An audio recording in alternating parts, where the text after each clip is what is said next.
compartilhar com vocês, é um amigo que ele é psicólogo também, e ele gosta de colocar alguns textos assim para mexer com as emoções da gente, e ele sempre pergunta quais as reações, e eu achei interessante que quando li, vi que tem muito a ver com a nossa vida realmente de pastor, porque ele também é pastor. A mensagem diz assim: ser pastor é muito mais do que uma profissão, é uma vocação que exige total entrega e dedicação. A cada dia vivenciamos uma montanha russa de emoções, desde a alegria transbordante de unir um casal no matrimônio, até a tristeza profunda de nos despedirmos de um amigo querido.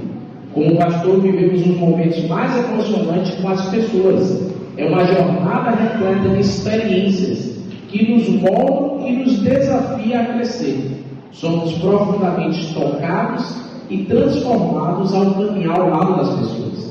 No Ministério Pastoral aprendemos que todas as emoções têm o seu lugar e significado.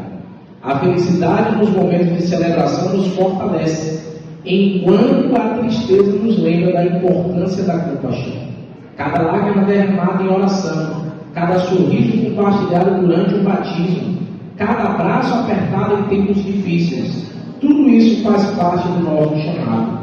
É uma jornada de fé que nos ensina a amar de forma incondicional e a ser um ombro amigo nos momentos de luta.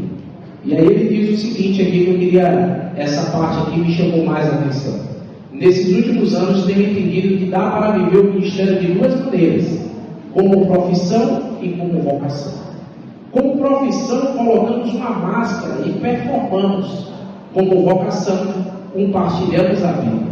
A primeira pode até ser mais fácil, pois envolve menos entrega, mas está longe de ser a melhor maneira de viver o pastoreio. Da segunda forma, sofremos mais, mas nos entregamos mais, sorrimos mais e vivemos mais. Eu gosto de acompanhar via redes sociais pastores, e esse dia eu estava lendo sobre um pastor que tem 32 anos no mesmo lugar.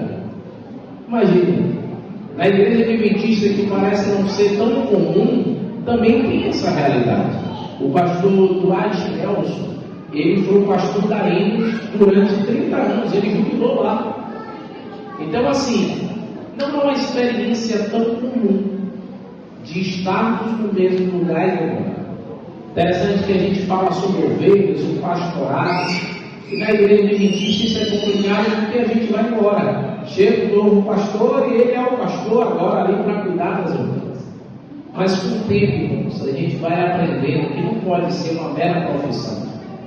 Eu não posso abrir mão dos meus sentimentos. Então, por exemplo, minha filha mais velha, que já entende um pouco mais, ela já sentiu um pouco o impacto. Eu vou ter que deixar meus amigos. E a gente vai aprendendo que os amigos a gente nunca abandona. Existe a distância, mas hoje em dia tem a internet para encurtar. E a gente vai guardar no coração as lembranças boas que a gente tem. E eu entendi que o ministério, se a gente não se permitir falar, orar, estar junto, abrir um pouco o coração, ele se torna um mero trabalho. Então, se de repente um colega é de férias, eu digo: que férias, meu amigo? Eu vou me mudar, tenho conhecido um distrito, tem tanta coisa para fazer. Férias é dezembro, nem sei se vai dar esse ano. Às vezes tem pessoas que estão durante a semana pensando no final de semana, mas tem gente que está trabalhando já pensando nas férias. Mas para mim o ministério tem sido uma alegria, e a gente, assim, na medida do que pôde, porque cada dia que passa a sociedade tem cobrado de todos nós que a gente seja mais humano. Então, na medida do que as pessoas se entregaram e se permitiram, a gente foi criando relacionamentos, sem invadir, sem forçar. Alguns um pouco mais, alguns faziam questão de estar em casa, outros a gente tinha alguns momentos que se via, mas assim, nada disso interferiu na minha ótica de um relacionamento e trabalho junto a vocês. Desde os que eu via constantemente, mesmo os que eu via de vez em quando. Sempre que a gente tinha contato, era recebido com carinho. As mensagens que a gente recebe, as mensagens que a gente ouve, a gente sente um pouco disso. A despedida, mas uma despedida lembrando daquilo de bom que foi passado. Por exemplo, a gente está em uma época da tecnologia e eu fiquei muito feliz que uma irmã mandou assim: pastor, toda vez que eu precisei, que falei do Senhor, o Senhor me atendeu.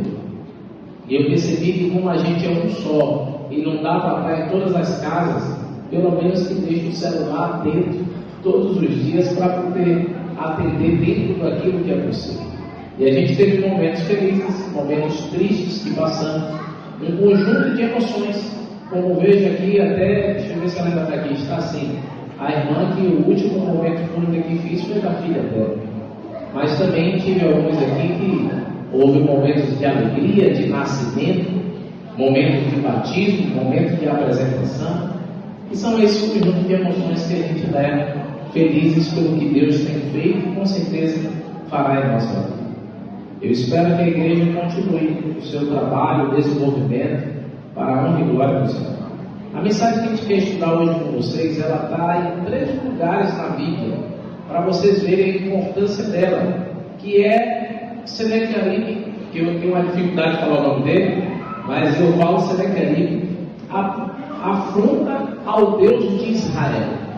Você vai perceber que a história aparece em 3 lugares da Bíblia. Ela aparece em 2 Reis, capítulo 18 e 19, 2 Crônica, capítulo 32, e em Isaías 36 e 37. Esse é um episódio importante no meio do povo de Israel, porque demonstra a vitória do povo de Israel numa grande nação que era a Síria. Só para vocês entenderem, a Síria já vinha no seu 5º rei sem conhecer o que era derrota. Então era um legado de muitos anos, muitas nações que foram dissipadas, muitas pessoas escravizadas pela Síria. Alguns chegam a dizer que esse é um dos maiores milagres que encontramos no Antigo Testamento. Para a gente, quando lê, parece algo fácil, mas a história mostra que não foi tão fácil assim. E o interessante é que os problemas com a Síria começou no reinado de Ezequias e logo depois que ele propôs uma reforma nacional, onde agora ele convidou o povo a deixar os seus ídolos, restaurou os cultos do templo e buscou a bênção do Senhor. Às vezes a gente acha que quando resolvemos fazer as reformas em nossa vida, em nossa igreja, é agora que tudo dará certo. Mas é interessante que na história de Ezequias fica claro que quando ele começou a fazer tudo certo, foi o momento onde surgiu as maiores batalhas da sua vida. A gente gosta e ouve sempre sobre a oração dele, sobre a enfermidade, e não se esqueça, a história da enfermidade é logo depois dessa batalha contra os assírios. Então você vê que ele tentou mudar, propôs uma reforma, mas veio que os momentos mais difíceis da sua vida. Quando a gente olha ali em 2 Crônicas 32, verso 1, ele nos traz justamente essa passagem que fala sobre as dificuldades que ele enfrentou após a reforma. Então, você olhando para 2 Crônicas 32, 1, diz assim: depois dessas coisas e dessa fidelidade, veio Senaqueribe, rei da Síria, entrou em Judá, acampou-se contra as cidades fortificadas e intentou apoderar-se delas. Depois da reforma, da fidelidade, ele então ataca a Israel.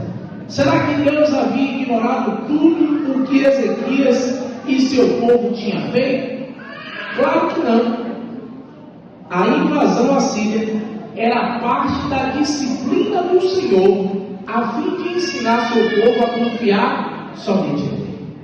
Se você for olhar na história, mesmo com o próprio Ezequias estabelecendo essa adoração, o povo estava acostumado a barganhar ao jeitinho para conseguir as coisas. Por exemplo, Ezequias pagava ali um suborno, o valor que o rei da Síria pedia. Ezequias tentou fazer aliança com o Egito, com a Etiópia, para poder vencer a Síria e não conseguiu. Então Deus permitiu os momentos difíceis para o povo de Israel, para que o povo entendesse que a vitória unicamente vinha de quem? Do Senhor. Às vezes em nossa vida, queridos, tentamos fazer o mesmo. A gente tenta achar soluções para os nossos problemas, e aí a gente tenta de tudo. E quando chega depois que a gente liga, vou orar a Deus, vou pedir a Deus que me ajude. E na verdade, irmãos, a solução para as nossas dificuldades sempre está na mão de quem? Do Senhor. Não é usar Ele como último recurso, mas como o primeiro e principal. A disciplina de Deus sobre o povo foi para educar. E olha que interessante, observe na sua vida. As maiores lições que aprendemos na vida não é nos momentos de alegria, mas sim nos momentos de quê? De dor. É os momentos de dificuldades que nos marcam mais. As cicatrizes que ficam, a gente sempre lembra. Eu tenho fotos que eu não publico, guardo para mim. Quando a gente fez a mudança de Castanhal para aqui, minha esposa teve alguns problemas de saúde, estava deitada, eu com a bebezinha no colo, a Melissa sentada próxima à minha perna e a casa toda desmoronada ali, que era a mudança, caixas. Eu guardo essa foto. Quando a gente recebeu a notícia que eu comuniquei à família, a gente sentou no lugar que estava e tiramos a foto. Essa foto eu guardo. Porque esses momentos, eles são marcantes, mas nos ensinam. A maneira que a gente recebe as notícias, que passa pelos problemas. Tem pessoas que te vê hoje, você está em uma fase boa da vida, mas não sabe o que você passou. Não conhece as lutas que foram enfrentadas. Então por isso que essas recordações, até Marcelo gosta de falar isso, que as fotos é a forma de você guardar algumas lembranças, memórias, e é importante você ter. Você olhar e pensar e lembrar o que aconteceu, para que lhe traga o quê? Esperança, e você tenha um pensamento positivo no futuro.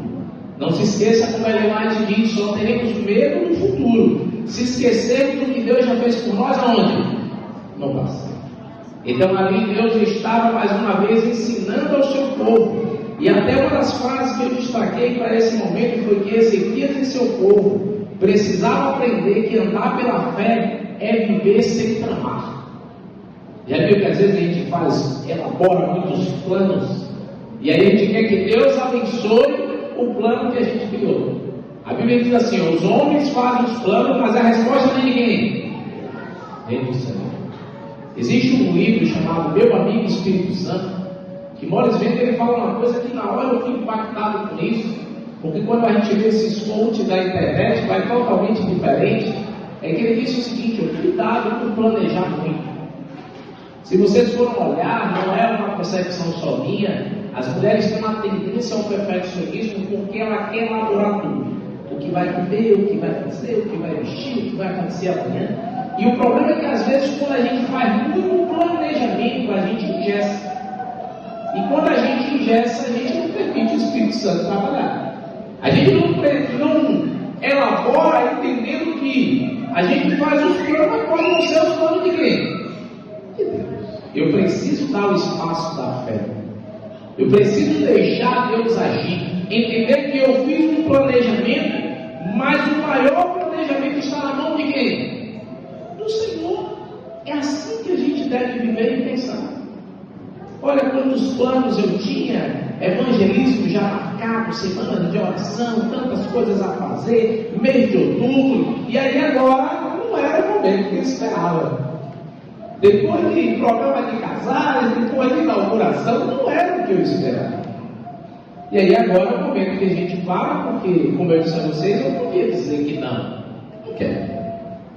Só que a gente para e diz o seguinte: se a gente está em uma obra que é do Senhor, quem direciona é Ele? Ele.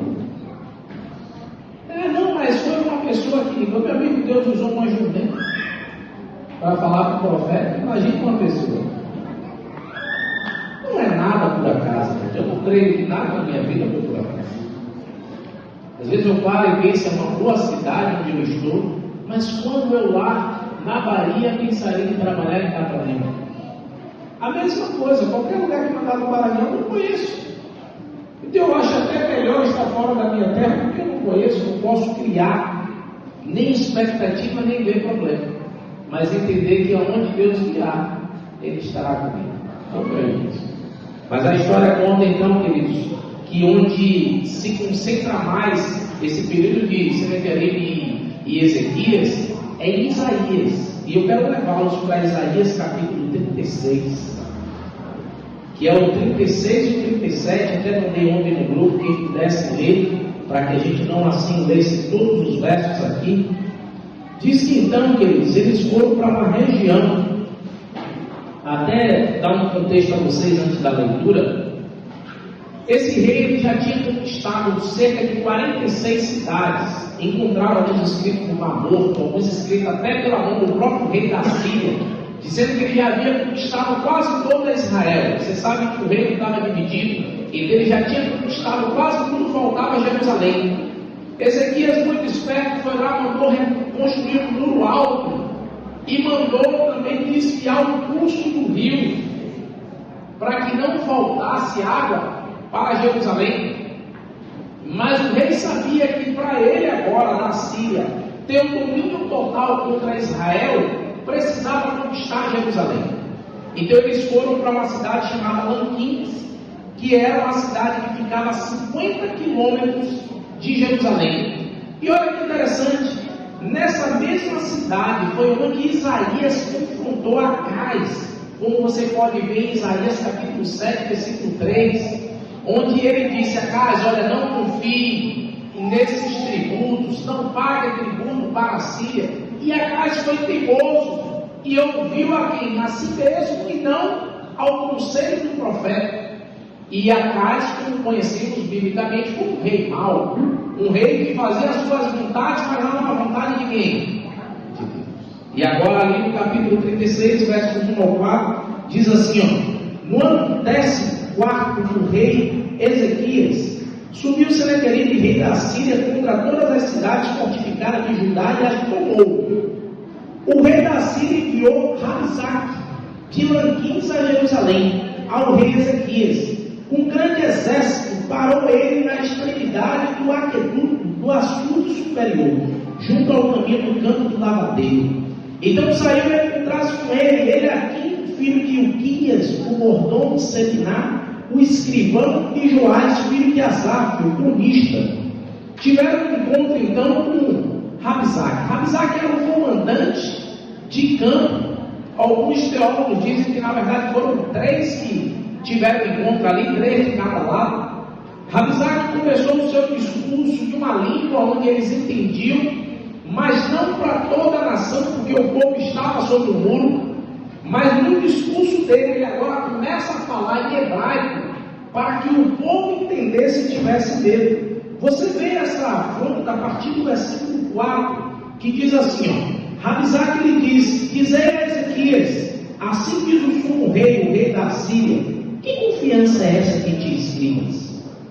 Bem posso dizer-te que teu conselho e poder para a guerra não passa de vãs palavras. Em que pois agora confias, para que te rebeles contra mim? Confia no Egito, esse cordão de cana esmagada, o qual, se alguém se apoiasse, ele entrará pela mão e transpassará? Assim é Faraó, rei do Egito, para quando todos que nele confiam. Mas se disser: confiamos no Senhor nosso Deus, não é aquele cujos altos e altares Ezequias removeu e disse a Judá e Jerusalém: perante esses altares adorareis? Olha que interessante. A palavra-chave aqui nessa parte é confiança. Era uma estratégia militar, e sempre foi, abalar psicologicamente o inimigo. E abalar de que maneira? Olha como é o teu exército, olha o que você é. É interessante, e hoje tem psicólogos que surgem para trabalhar isso, que você sabia que tem gente que não consegue lidar com o sucesso e com o elogio. Tem gente que o pessoal fala assim: você é bonito, ele fala: eu? Você é inteligente, não. E ele fala, não é com aquela falsa humildade, é porque ele não se acha mesmo. Às vezes porque foi massacrado em casa ou em outros lugares, que ele não tem um potencial para aquilo, e quando alguém vê, ele fala: eu não. Você está falando de outra pessoa. E a estratégia do inimigo de Israel e do nosso inimigo, hoje ele está mais afetando nesse aspecto. Você vê pessoas com crenças limitantes, onde ele acha que não tem potencial, ele não pode fazer uma outra área, não pode mudar o seu ramo de trabalho, não pode crescer na vida. Por quê? Porque é ensinado que não. Quem é você? De que família você é? Você mexendo na confiança da pessoa, você quebra ela toda. Tem muitas pessoas com grandes potenciais, mas não é desenvolvido porque é sufocado pelo medo, pela insegurança. Há pessoas que vivem dependendo de uma palavra amiga, de um elogio, de alguém que faça se sentir bem. Por exemplo, você vai assistir hoje palestras sobre casais. O que é dito pela maioria deles? Digam às mulheres que ama, diga que ela é única, que ela é importante, porque a mulher precisa de palavras de afirmação. É legal isso, mas o problema é que quando você depende disso para viver, gera-se um problema. Para mim, o que a gente tem que trabalhar a cada dia, tem que fazer isso em minha casa, que são 3 mulheres, é que a gente precisa saber o nosso valor e não precisa ninguém colocar sobre nós esse valor. Deus já fez isso. A gente só precisa reconhecer e marchar. Nem sempre vai ter, queridos, alguém aplaudindo. E nem todo aplauso vai ser com sinceridade. A gente tem que entender isso. Dizem a história, não sei se é real, mas disse que Alexandre o Grande, por onde ia, ele contratou um rapaz para dizer no ouvido dele: você é apenas um portal. Porque onde ele ia, as pessoas diziam: você é muito jovem, você ganhou tudo, você é o cara. E aí alguém dizia: você é apenas o quê? Um mortal. Porque às vezes a gente tem a tendência de se sentir especial demais. Só que o problema não é se sentir tão especial. Na maioria das vezes, a realidade é que a gente se sente tão pequeno. A Síria queria fazer isso com Ezequias. Todos os outros reis baixaram a barra. Você não vai baixar. Está confiando em quem? Aí ele foi quebrando. Nos amigos, nos aliados, tudo fraco. A gente já ganhou deles. Você está confiando em quem? Aí ele começa a dizer o seguinte: olha o que ele queria quebrar. Ele não entendia o que Ezequias fez, e na cabeça dele, Ezequias estava tirando o povo de uma adoração. Às vezes o povo está tão acostumado a fazer o errado para adorar a Deus, que quando você chama para outro caminho, como não veio todo mundo, você pode pensar assim: será que eu estou errado? Não, vamos começar a fazer jejum. Você sabia que hoje em dia não é mais popular falar sobre jejum? Aí você começa a falar, o pessoal diz assim: não vou fazer não. Aí você começa a achar que você está errado. Então ele queria mexer em Ezequias, colocando que até as reformas que ele fez não estava certo não.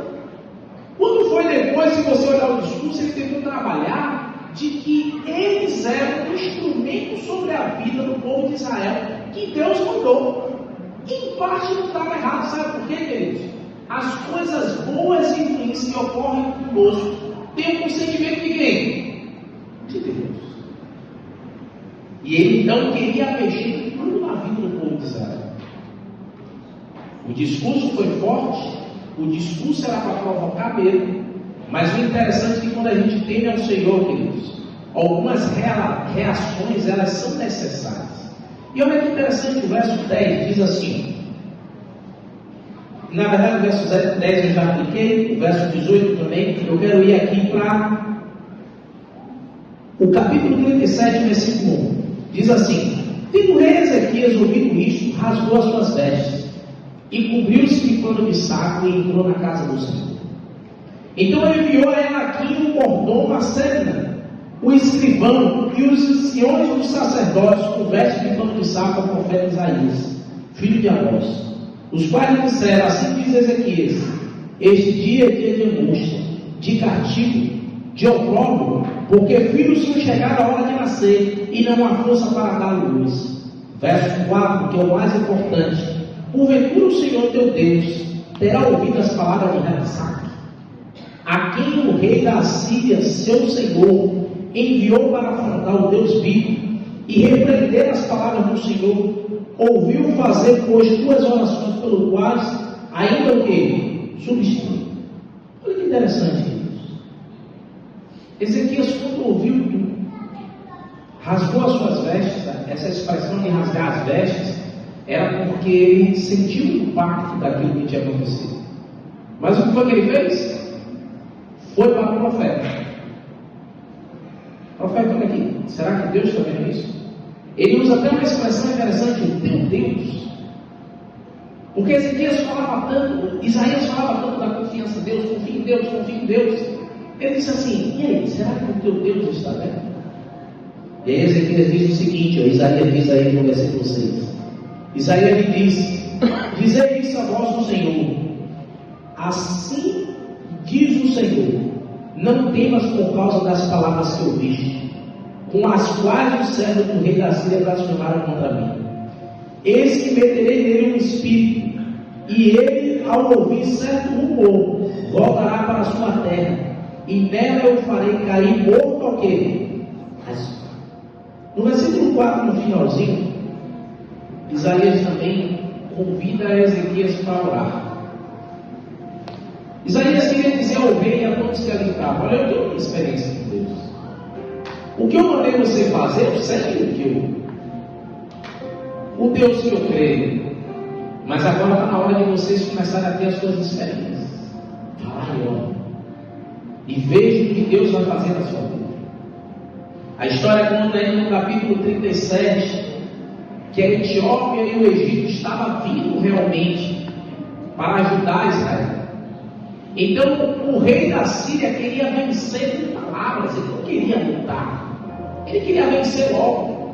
Então fez uma carta novamente, falando mal do Deus de Israel, falando mal do rei da Ezequias, querendo convencer o povo que o rei está louco. E aí o que é que Ezequias faz, que é o momento mais importante dessa história? Versículo 14. Tendo Ezequias recebido a carta das mãos dos mensageiros, leu e então subiu à casa do Senhor e estendeu-a perante o Senhor e orou ao Senhor dizendo: o Senhor dos exércitos, Deus de Israel, que está entronizado acima dos querubins, tu somente é Deus de todos os reis da terra, tu fizeste os céus e a terra. Se você continuar lendo a oração, eu destaquei aqui que Ezequias usou vários textos da Bíblia. Ele usou o Salmo 46, do verso 7 a 11, que fala que ele é o Senhor dos exércitos. Ele usou também o Salmo 115, que fala sobre Deus como Criador. O Salmo 46, verso 10. Ezequias louvou e agradeceu o Deus de Israel, mas pegou a carta dos inimigos e colocou sobre o altar do Senhor. Para mim esse momento é o mais importante, queridos, porque da vitória que Deus dá, isso precisa estar claro na nossa mente. Mas aqui mostra a confiança do rei. E o rei nos ensina que as cartas que esse mundo nos dá, a gente precisa colocar sobre o altar do Senhor. Às vezes a gente recebe cartas boas. E como eu disse a vocês aqui, eu acompanhei muita carta boa que você recebeu. Casamentos, acompanhei nascimento. Olha, pastor, eu estou grávida. Olha, pastor, eu vou casar. Ah, pastor, eu consegui um emprego. Fiquei feliz ali, o meu me deu uma notícia que eu esperava muito. Voltei a trabalhar, pastor. Essa semana já estou trabalhando de novo. Que notícia ótima. Fiquei feliz em ouvir isso. Mas também, queridos, recebemos cartas ruins. Carta de demissão, carta de divórcio. Não gostaria de estar saindo daqui com pessoas se divorciando, mas tem cartas de divórcio, cartas de doença. Deus, eu descobri que estou com câncer, descobri que estou com um problema sério de saúde. E essas cartas que a gente recebe, para quem a gente entrega?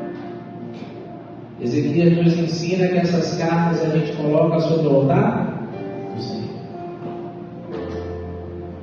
Às vezes a gente entra em desespero sem saber o que vai fazer, o que aconteceu. Coloque sobre quem, Deus? Sobre Deus, a sua confiança. Exalte a Ele. E Ele nos ensina o seguinte: que é pela palavra do Senhor que a gente vence. A gente estava ali estudando sobre a armadura, lembra-se? o escudo é a fé. Eu me protejo do inimigo pela minha o quê? Minha fé. Lembra a confiança? Vai dar certo. Deus é comigo. É isso aí. Eu me protejo com isso. Vem hora, é ruim aqui, não dá nem. Vai dar certo. Deus é comigo. Só que aí agora eu ataco o inimigo. Eu venço os problemas com o quê? Uma palavra, uma espada. E olha que interessante, eu não sabia disso. Dizem que o Salmo 126 foi feito depois da vitória de Israel sobre a Síria. O que é que diz no Salmo 126? Abra lá a sua Bíblia, Salmo 126. O verso 1 diz assim, ó: quando o Senhor restaurou a sorte de Sião, ficamos como quem sonha. Olha que interessante, irmãos. A gente venceu esse exército. É como se você tivesse assim, é sério isso? Está acontecendo? Eu estou vivendo esse sonho?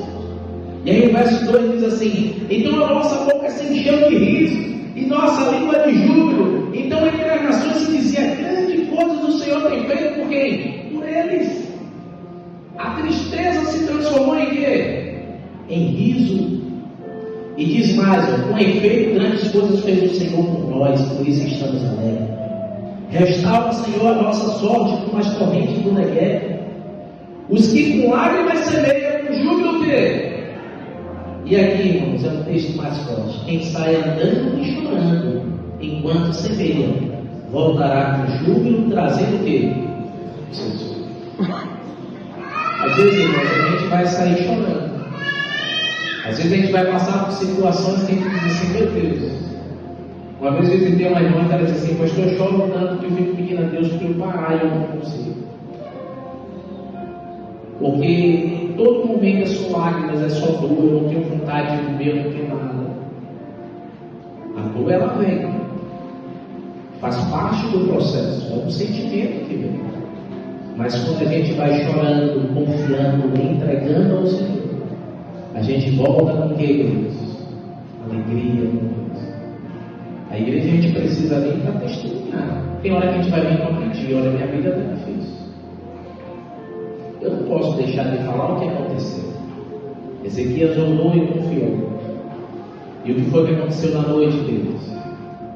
O anjo do Senhor veio. Cerca de 180 mil soldados assírios morreram naquela noite. Naquele tomou um susto, disse: deixa ele embora. E o final do capítulo 37 diz que ele voltou desesperado. O que foi que aconteceu? Os próprios filhos o mataram. O rei perdeu a sua vida, perdeu a batalha. A Síria nunca mais foi a mesma. Foi o quinto rei que teve vitória, mas depois a Síria começou a afundar. Às vezes a gente acha que as nossas batalhas são nossas. Não, irmãos, Deus é conosco. Conhece cada uma das nossas lutas e dificuldades. Ellen White chega a dizer no Caminho a Cristo que Deus está com seus celeiros abertos, querendo derramar sobre nós o quê? Bênçãos sem medidas. Mas tudo isso em resposta ao quê? A oração. O hino que a gente vai cantar agora no final, ele diz: confiei no meu Senhor, e Ele guiou. Do pecado me livrou, e a vida em mim o quê? Surgiu. Muitos o verão e temerão, Deus, Criador da terra. Confie no Senhor. Meu recado para você nesta manhã de despedida: confie no Senhor. Independente das cartas que você receba, confie. Coloque sobre o altar dele. Sabe por quê? Porque em uma noite tudo pode mudar. Em um momento tudo pode mudar.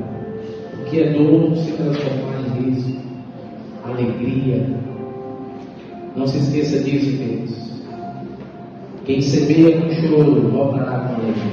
Você crê nisso? Cante comigo nesse momento. Confiei no meu Senhor. Coloque em pé nesse momento.